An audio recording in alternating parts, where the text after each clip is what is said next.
Welcome to యోగ సూత్ర.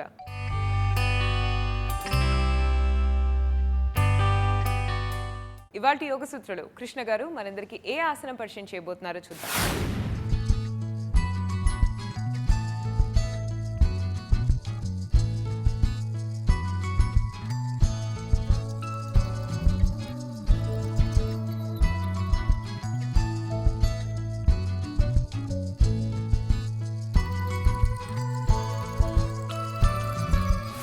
నమస్తే. ఈరోజు యోగా సూత్రాల్లో చేసే ఆసనం పేరు శలభాసనము. శలభాసనంలో ఈ బ్లాక్స్ని యూస్ చేస్తూ మనము పృష్ఠభాగాల దగ్గర ఈ బ్లాక్స్ని పెట్టి ఈ బ్లాక్స్ సపోర్ట్తో శలభాసనం చేయబోతున్నాము. శలభాసనము పడుకుని చేసే ఆసనాలలో ఒక ఆసనము. పొట్టపై పడుకుని చేసే ఆసనాలలో కేవలం 3 నుంచి 5 ఆసనాలే ఉన్నాయి. కానీ ఈ 3 నుంచి 5 చేసే ఆసనాలలో చాలా వేరియేషన్స్ అనేవి ఉన్నాయి. ఆ వేరియేషన్స్ని తెలుసుకుంటూ ఈ ఆసనాలని ఎలా చేయాలి అనేది చాలా ఇంపార్టెంట్. ఎందుకు ఇంపార్టెంట్? ఇక్కడ 5 ఆసనాలే ఉన్నాయి. ప్రతిరోజు ఈ 5 ఆసనాలలో కనీసం 2 ఆసనాలను చేస్తాము. అయితే ప్రతిరోజు ఇవే ఆసనాలు వస్తాయి కాబట్టి మనకు బోర్ కొట్టడం అనేది తొందరగా అవుతుంది. కానీ పొట్టపై పడుకొని చేసే ఆసనాలు మనము బోర్ కొడుతుంది అని చెప్పేసి చేయకుండా ఉన్నట్టయితే బ్యాక్కి సంబంధించిన ప్రాబ్లమ్స్ తొందరగా వచ్చేస్తాయి. కాబట్టి మనకు బోర్ వచ్చిన ఇక్కడ వేరియేషన్స్ని తెలుసుకుంటూ కంపల్సరిగా ఈ ఆసనాలని చేయాలి. భుజంగాసనము, శలభాసనము, ధనురాసనము ఈ 3 ఆసనాలలో భుజంగాసనము ఎక్కువగా శరీర పైభాగానికి, శలభాసనము ఎక్కువగా శరీర కింది భాగానికి, అలానే ధనురాసనము శరీర పై భాగము కింది భాగంలో ఉండే వెన్నుముక్కకి రెండిటిపై పనిచేస్తుంది. అయితే ముఖ్యంగా ఈరోజు చేసే శలభాసనంలో మనము వేరియేషన్ చేస్తున్నాము. ఇక్కడ మనము బ్లాక్స్ని సపోర్ట్ యూస్ చేసుకొని చేస్తున్నాము. ఎప్పుడు శలభాసనం చేయాలి అనేది చాలా ఇంపార్టెంట్. ముందుగా వార్మప్ చేసి ప్రాణాయామం చేసుకోవచ్చు. వార్మప్ చేయాలి. వార్మప్ చేసిన తర్వాత సూర్య నమస్కారాలు చేయాలి. అలా చేసిన తర్వాత మనము నిలబడి చేసే ఆసనాలను చేసి అప్పుడు పొట్టపై పడుకొని ఆసనాలను చేయాలి. హఠయోగా పద్ధతిలో స్టాండింగ్ ఆసనాలు చేసిన తర్వాత పొట్టపై పడుకునే ఆసనాలని చేస్తాము. అయితే ఈ ఆసనాలు గర్భిణీ స్త్రీలు, పొట్టలో ఉండే ప్రాబ్లమ్స్ ఉన్నవాళ్ళు, పొట్టలో ఏదైనా ఆపరేషన్ అయిన వాళ్ళు చేయకూడదు. చేసినట్టయితే వాళ్ళకు మంచిది కాదు. బ్యాక్లో ఎటువంటి ప్రాబ్లమ్స్ ఉన్నా ఎస్పెషలీ లోయర్ బ్యాక్ని స్ట్రెంథన్ చేయడానికి ఈ శలభాసనము చాలా యూజ్ అవుతుంది. ముందుగా వార్మప్ చేసి దాని తర్వాత ఈ ఆసనం చేద్దాము. ఇలా బ్లాక్స్ని చేతుల కింద పెట్టి మోకాళ్ళపై వెళ్ళిపోదాము. అలా మోకాళ్ళపై వెళ్ళిపోయి ఇలా మోచేతులని బెండ్ చేద్దాము. బెండ్ చేసి శ్వాస తీసుకుంటూ వీపుని ఆర్చ్ చేసి శ్వాస వదిలేస్తూ వీపుని రౌండ్ చేద్దాము. వీపుని ఆర్చ్ చేయండి. బ్యాక్ని రౌండ్ చేయండి. ఆర్చ్ చేయండి. బ్యాక్ని రౌండ్ చేయండి. వీపుని ఆర్చ్ చేయండి. బ్యాక్ని రౌండ్ చేయండి. ఈ విధంగా కొన్నిసార్లు మనం వీపుని ఆర్చ్ చేయడం, బ్యాక్ని రౌండ్ చేయడం చేస్తూ ఉండాలి. శ్వాస తీసుకుంటూ శ్వాసని వదిలేస్తూ కొంత సమయం పాటు ఈ విధంగా ఇలానే ఉండాలి. దాని తర్వాత పొట్టపై పడుకోండి. అలా పొట్టపై పడుకొని కాళ్ళ వేలని వెనకాల వైపు చేసి ఈ విధంగా చేతులను పెట్టేసి మనము భుజంగాసనం చేద్దాము. భుజంగాసనంలో మోచేతులని బెండ్ చేసి ఛాతీని ఇలా ఓపెన్ చేస్తూ ఉండాలి. కిందికి వెళ్ళిపోండి. మళ్ళీ పైకి వచ్చేసేయాలి.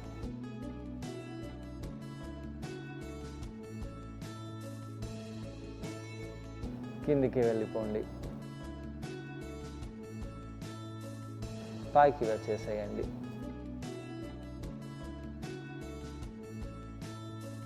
ఇక్కడ కొంత సమయం పాటు ఇక్కడ అలానే ఉండాలి.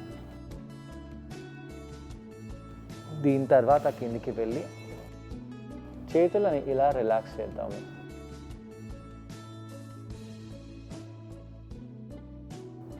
ఇప్పుడు కేవలం కుడి కాలుని పైకి లేపుదాము. ఎలా అనిపిస్తుందో గమనించండి. కుడి తొడలో ఉండే కండరాలని, పొట్టలో ఉండే కండరాలని బిగించాలి. పృష్ఠభాగంలో ఉండే కండరాలని బిగించి ఇలా కుడి కాలుని పైకి చేస్తూ అక్కడే కొంత సమయం పాటు ఉండాలి.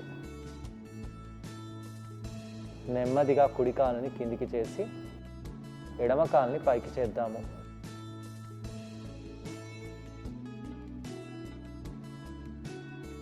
శ్వాస తీసుకుంటూ శ్వాసని వదిలేసి ఇక్కడ ఉంటూ కాలుని కిందికి చేద్దాము. మళ్ళీ కుడి కాలుని పైకి చేయండి. కాలుని కింద పెట్టేసి ఎడమ కాలుని పైకి చేద్దాము. పాదాన్ని కిందికి చేయండి. ఇలా కొన్నిసార్లు మనము పైకి కిందికి చేసి పొట్ట పైన పడుకోవాలి.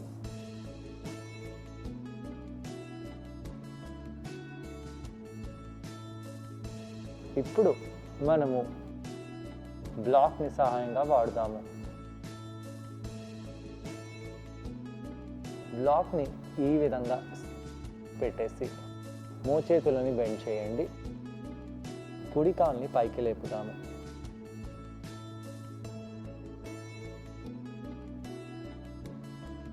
ఎలా అనిపిస్తుందో గమనించండి. కొన్ని నిమిషాల పాటు ఇక్కడ అలానే ఉండి కాలు షేక్ అయ్యేలాగా ఉండాలి. కాలుని కిందికి తెచ్చి రెండో పాదాన్ని పైకి చేద్దాము.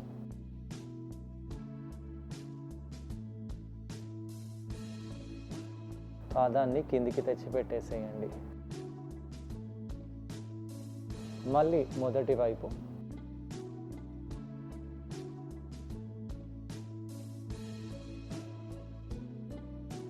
రెండో వైపు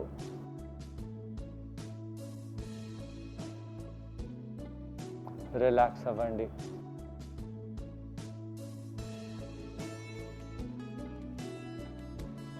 శ్వాస తీసుకుంటూ శ్వాసని వదిలేస్తూ కొంత సమయం పాటు ఇక్కడ అలానే ఉండి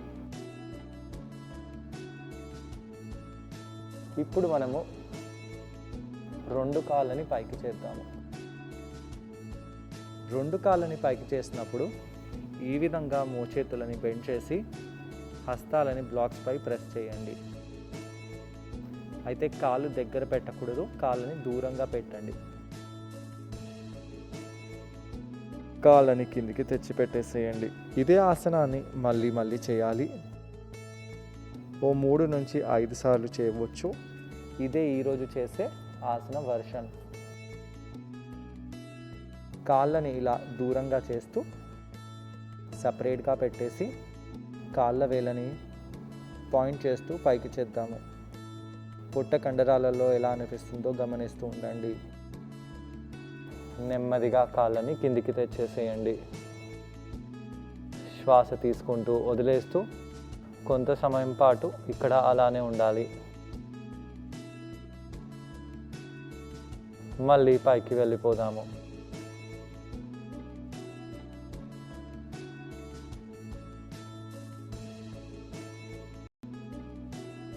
కిందికి వచ్చేసేయండి. లోవర్ బ్యాక్లో ఎలా అనిపిస్తుందో గమనించాలి. పొట్ట కండరాలను బిగించండి. దాని తర్వాత నెమ్మదిగా పైకి వచ్చేసి ఈ విధంగా కౌంటర్ ఆసనంలో వెళ్దాము. కౌంటర్ ఆసనానికి బాలాసనాన్ని ఉపయోగిస్తున్నాము. మోచేతులను ఇలా బెండ్ చేసి మ్యాట్కి తగిలేలాగా పెట్టండి.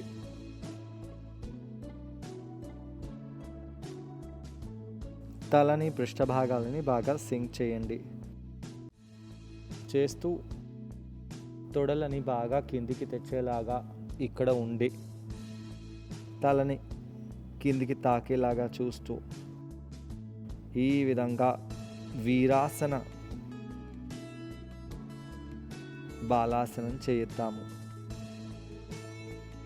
ఇక్కడ కాళ్ళని వీరాసనంలో పెట్టేసి బాలాసనంలో కిందికి వంగుతున్నాము. ఇలా చేసి పైకి వచ్చేసేయండి. ఇప్పుడు మనము కుడివైపు ట్విస్ట్ అవుదాము. ఇలా కుడివైపు ట్విస్ట్ అయిపోండి.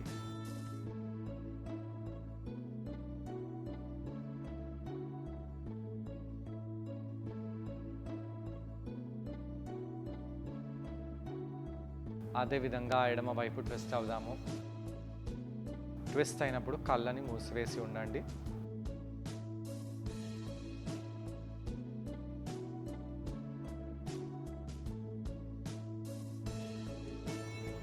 ఇలా చేసి నెమ్మదిగా సెంటర్కి వచ్చేయాలి.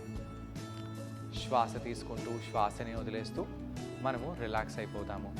ఈ ఆసనాన్ని ట్రై చేయడానికి కృష్ణ గారితో పాటు నేను కూడా జాయిన్ అయిపోతున్నాను. మరి మా ఇద్దరిని చూసి ఈ ఆసనాన్ని మీరు కూడా ట్రై చేయండి. నమస్తే. ఈరోజు యోగా సూత్రాలు చేసే ఆసనం పేరు శలభాసనము. శలభాసనం మనము పొట్టపై పడుకొని చేసే ఆసనాలలో ఒకటి. ఈ ఆసనంలో మనము లోవర్ బ్యాక్పై కాన్సన్ట్రేట్ చేస్తూ లోవర్ బ్యాక్లో ఉండే కండరాలని స్ట్రెంథన్ చేయడానికి ఆసనాన్ని చేస్తాము. చాలామంది వ్యక్తులకి బ్యాక్లో ప్రాబ్లమ్స్ అనేవి సామాన్యంగా వస్తాయి. ఇలా బ్యాక్లో ప్రాబ్లమ్స్ రావడానికి కారణం ఏంటి? బ్యాక్లో వంపు ఉండడము, ఎక్కువగా కింద కూర్చోకపోవడము, నడుముకి సంబంధించిన ఆసనాలు చేయకపోవడము, బాగా నిలబడి చేసే పనులు చేయడము, లేదా ఎలాంటి ఎక్సర్సైజ్ లేకుండా ఉండడము, పొట్ట దగ్గర ఫ్యాట్ని పెంచుకోవడము, ఇవన్నీ బ్యాక్ ప్రాబ్లమ్స్కి దారి తీస్తాయి. అయితే బ్యాక్ని మనము బాగా స్ట్రాంగ్గా పెట్టుకోవాలి.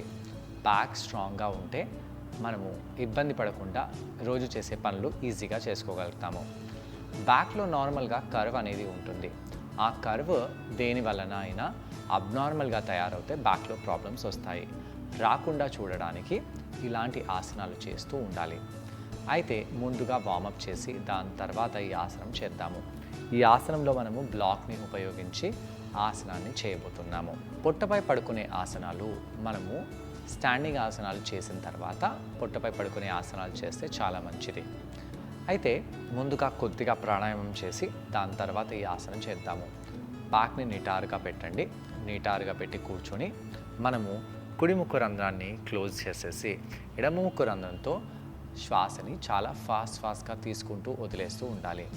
అలా ఓ 30 నుంచి 50 సార్లు చేయండి.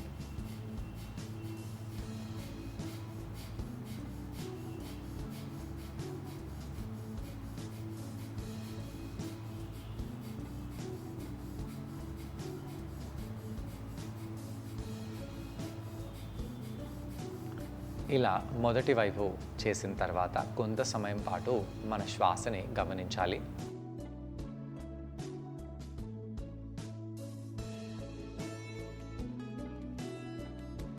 దాని తర్వాత రెండో వైపు అదే విధంగా మీరు ప్రాణాయామం చేయండి.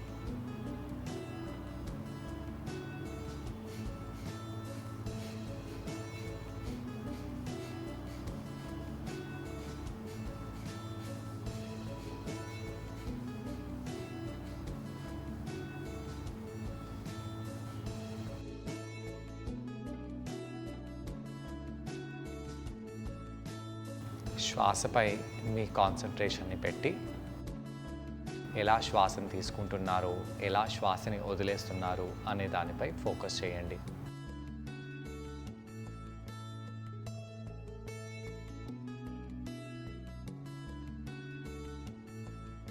దీని తర్వాత చేతులని రబ్ చేసి కళ్ళపై పెట్టుకొని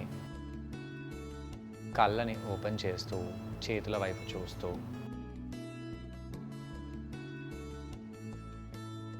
ఇప్పుడు మోకాలపై వచ్చేసేయాలి. హస్తాల కింద బ్లాక్స్ని పెట్టండి. శ్వాస తీసుకుంటూ వీపుని ఆర్చ్ చేయడము, శ్వాస వదిలేస్తూ వీపుని రౌండ్ చేయడము.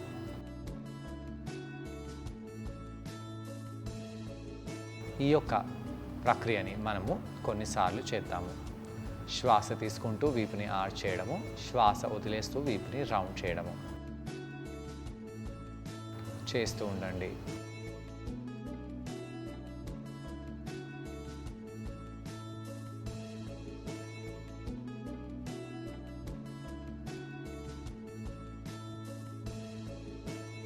కొన్నిసార్లు ఈ విధంగా చేసిన తర్వాత మనము భుజంగాసనంలో వెళ్ళాలి.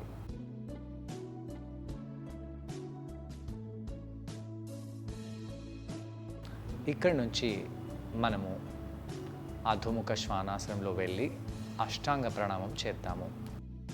అది కూడా 2 సార్లు చేద్దాము.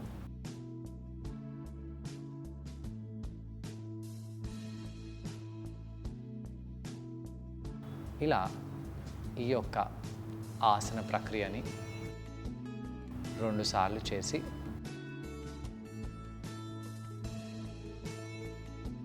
నెమ్మదిగా పొట్టపై పడుకోండి.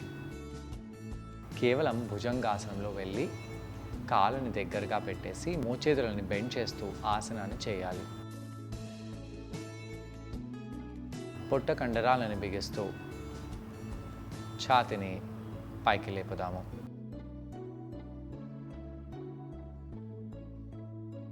శ్వాస తీసుకుంటూ శ్వాసని వదిలేస్తూ బాగా పైకి వచ్చేసేయండి. దాని తర్వాత అధోముఖ శ్వానాసనంలో వెళ్ళాలి. అధోముఖ శ్వానాసనంలో పృష్ఠ భాగాలని చాలా పైకి చేద్దాము. అలా పైకి చేస్తూ పొట్ట కండరాలని లోపలికి బిగిస్తూ ఉండండి. శ్వాస తీసుకుంటూ వదిలేస్తూ ఇక్కడ ఉండాలి. దాని తర్వాత పొట్టపై పడుకోవాలి. ఇప్పుడు మనము కేవలం కుడి కాలుని పైకి లేపుతాము. కాళ్ళ వేళ్ళని వెనకాల వైపు చేస్తూ కుడి కాలుని పైకి లేపి ఇక్కడ అలానే ఉండండి. శ్వాస తీసుకుంటూ వదిలేస్తూ అలానే ఉండాలి. ఎడమ కాలుని పైకి లేపుదాము. మోకాలని స్ట్రైట్ చేయండి, తొడని స్ట్రైట్ చేయండి. నెమ్మదిగా కాలుని కిందికి తెచ్చేసి ఆసనం చేసిన తర్వాత 2 కాళ్ళని ఒకటేసారి పైకి లేపుదాము. ఎలా అనిపిస్తుందో గమనించి కిందికి వచ్చేసేయండి. ఇప్పుడు బ్లాక్స్ని కొద్దిగా వెనకాలకి తీసుకొని ఇలా పెట్టేసి బ్లాక్స్ని ఈ విధంగా చేతుల కింద ప్రెస్ చేస్తూ కాళ్ళని లేపడం వలన కాళ్ళల్లో దృఢత్వం అనేది పెరుగుతుంది. ఆసనం చేయడానికి కూడా ఇక్కడ ఆస్కారం అనేది ఉంటుంది. ఒక సపోర్ట్ మనకు కావాలి కాళ్ళని లేపడానికి. ఆ సపోర్ట్ ఇక్కడ బ్లాక్స్ ఇస్తున్నాయి. కిందికి వచ్చేసి మళ్ళీ పైకి రావాలి. కాళ్ళ వేలని వెనకాల వైపు చేస్తూ కాళ్ళని ఇంకా పైకి చేస్తూ ఉండండి. ఇంకా పైకి చేస్తూ ఉండండి. తొడలని పైకి చేస్తూ కాళ్ళని పైకి చేస్తూ కాళ్ళని దగ్గరికి తీసుకొని రావాల్సిన అవసరం లేదు. కిందికి వచ్చేసేయండి. మళ్ళీ పైకి వచ్చేయండి. ఇలా కొన్నిసార్లు ఈ శలభాసనం చేయాలి. ఈ శలభాసనం ముఖ్యంగా పృష్ఠ భాగాల్లో దగ్గర ఉన్న వెన్నుముకపై ప్రభావం చూపిస్తుంది. ఈ ఆసనం చేసేటప్పుడు మనం పృష్ఠ భాగాలను కూడా కొద్దిగా స్క్వీజ్ చేసినట్టు అయితే మంచిది. చూసారు కదండి, ఈ ఆసనం పేరు శలభాసనం. ఈ ఆసనాన్ని మనం బ్లాక్ సహాయంతో చేసాం. ఈ ఆసనం చేయడం వలన వెన్ను భాగానికి చాలా మంచిది. స్పెషల్గా వెన్ను కింద భాగంలో ఉన్న కండరాలకు చాలా బెనిఫిషియల్గా ఉంటుంది. అలాగే పృష్ఠ భాగంలో ఉన్న కండరాలపై కూడా చాలా ఎఫెక్టివ్గా ఉంటుంది. తొడ భాగంలో ఉన్న కండరాలు బాగా బలంగా దృఢంగా తయారవుతాయి. దీని తర్వాత నెమ్మదిగా మనము పైకి వచ్చేసి మోకాళ్ళని కొద్దిగా దూరంగా చేసి పృష్ఠ భాగాలని ఇలా దూరం చేసి తలని కిందికి చేస్తూ బాలాసనంలో వెళ్ళాలి.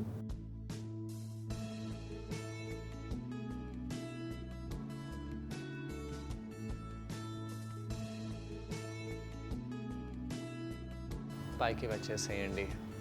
కుడి వైపు ట్విస్ట్ అవుదాము. పొట్ట కండరాలను లోపలికి బిగించి కుడివైపు ట్విస్ట్ అవ్వండి. నెమ్మదిగా సెంటర్కి వచ్చేసి ఎడమ వైపు ట్విస్ట్ అవ్వాలి. శ్వాస తీసుకుంటూ వదిలేస్తూ సెంటర్కి వచ్చేసి మళ్ళీ ఈ ట్విస్ట్ని రిపీట్ చేయవచ్చు. రిలాక్స్ అయిపోవచ్చు. ఇలా కౌంటర్ చేయడం వలన వెన్ను కింది భాగంలో ఉన్న కండరాలు, పృష్ఠ భాగంలో ఉన్న కండరాలు, అలాగే తొడ భాగంలో ఉన్న కండరాలు బాగా రిలాక్స్ అయిపోతాయి. మరి ఇవాల్టి యోగ సూత్రలో కృష్ణ గారిని మనం అడగబోయే ప్రశ్న ఏంటంటే, ఈ ఆసనం చేసేటప్పుడు మనం అందరూ ఎటువంటి జాగ్రత్తలు పాటించాలి? ఈ ప్రశ్నకు సమాధానం కృష్ణ గారిని అడిగి తెలుసుకుందాం. ఈ ఆసనం చేసేటప్పుడు ఎలాంటి జాగ్రత్తలు తీసుకోవాలి? బ్యాక్లో చాలా పెయిన్ ఉన్న వాళ్ళు ఈ ఆసనం చాలా జాగ్రత్తగా చేయాలి. ఒకవేళ మీరు తొందరపడి ఈ ఆసనం చేసినట్టు అయితే ఈ ఆసనంతో మీకు బ్యాక్ పెయిన్ ఎక్కువ అవ్వచ్చు. అయితే బ్యాక్ పెయిన్ ఉన్నవాళ్ళు ఈ ఆసనం చేయకూడదని కాదు, చేయాలి.